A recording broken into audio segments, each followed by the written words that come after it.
In this video, I'll show you how to withdraw money from your PayPal account. So by default, you should have a card already in the system. That is the card you use to register your PayPal account for the first time. For example, your debit card, your credit card, or your bank account. But if you want to transfer your money to a new bank account or a new card that you don't have it in the system, what you have to do next is to click on Pay and Get Paid. And you're going to click on Banks and Cards. All right. Then click on Link a New Bank Account. All right. But in this tutorial, I will show you how to withdraw the money. All right, so as you can tell, I have $178.21 Canadian dollars. PayPal deals in US currency, but it's gonna convert it into your country's currency. Okay, all right, so let's get into it. So first, click on transfer money. Now you have two options here. If you want the money to go into your account in a minute, you have to click this one, and PayPal will charge you 1.5% fee.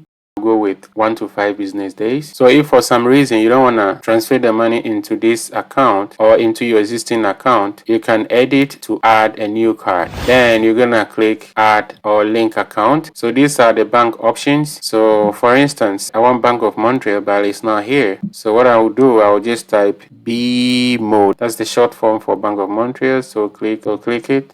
All right, then add the card number, your banking password, agree, and link. All right, but I don't want to add it. I just want to show you the other option, okay, compared to what I showed you before. So close this. Okay, so all right, but in this case, I don't want to transfer all the amount. I would like to transfer like let's see, $100. So if I transfer $100 US, I'll receive $130.74 Canadian. If I want to receive my money in a minute, I will have to pay 1.5% fee. So that will be $1.50. They will take it out of this amount. So if for some reason you want exactly $100 in your account, then you need to add something. Okay, so I will say I want 105.00. Okay, all right, so I will transfer it. You transfer. Okay, your transfer of $137.27. Estimated arrival, see, it says 3 to 5 business days, but I know in some cases I'll receive it within 24 to 48 hours. Okay, but anyhow, like I said, you always have to come prepared. Like, do this in advance, don't wait last minute. Okay, if not, you'll be disappointed. All right, so I'm done, so click done. Okay, as you can tell, my money has reduced. Okay, this is what I have in now in Canadian, and this is what I have in now in US. If I go home, so you don't have to focus on this because this is my latest transaction of money that I received. Okay, so don't focus on this one. This is the balance. All right, okay, so this is the end of the tutorial. Please don't forget to like, comment, and subscribe to this channel. I'm out.